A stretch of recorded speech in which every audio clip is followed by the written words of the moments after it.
The controversy surrounding photo-induced superconductivity, particularly in K3C60, stems from a fundamental flaw in the analysis of previous results. A systematic error in time-resolved terahertz spectroscopy experiments has led to incorrect interpretations. The error arises from a distorted photoconductivity depth profile, which has been used to analyze these experiments. By correcting for this distortion, the results are consistent with a model where photoexcitation enhances carrier mobility but does not produce superconductivity.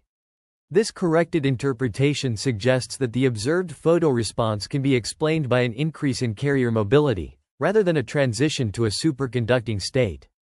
A new model for photoconductivity is also presented, which takes into account the nonlinearity in the photoresponse observed in these experiments. This model provides a quantitative explanation for the phenomena without requiring a photo-induced phase transition to a superconducting state. Recent results support this model, offering a more accurate understanding of photo-induced phenomena in K3C60. This revised understanding has significant implications for the field, as it resolves the controversy surrounding photo-induced superconductivity and provides a framework for future research. By acknowledging and correcting the systematic error, researchers can now focus on exploring the underlying mechanisms of photoconductivity and its potential applications. Researchers have re-examined the experimental evidence for photo-induced superconductivity in K3C60, a material at the center of ongoing debates in condensed matter physics. They argue that previous studies have been compromised by a systematic error, which distorts the depth profile of photoconductivity and leads to incorrect conclusions about photo-induced superconductivity. By accounting for the saturation of photoconductivity as a function of pump fluence, the authors demonstrate that the observed sublinear fluence dependence can be explained by a simple model.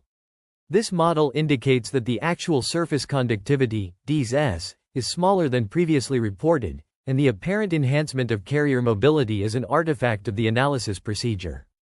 Corrected photo-excited surface conductivity spectra are presented, showing smaller deviations from equilibrium conductivity compared to originally reported spectra.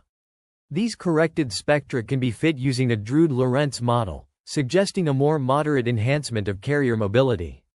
The reanalysis has significant implications for the interpretation of recent experiments, including the observation of negative real surface conductivity at high fluence, previously attributed to Higgs-mediated optical parametric amplification. By correcting for the depth profile distortion, this effect disappears, and the corrected spectra do not support the existence of photo-induced superconductivity in K3C60. The study highlights the need for further research to critically review and correct the existing literature on photo-induced superconductivity in K3C60, and to clarify the nature of the photo-excited state in this material.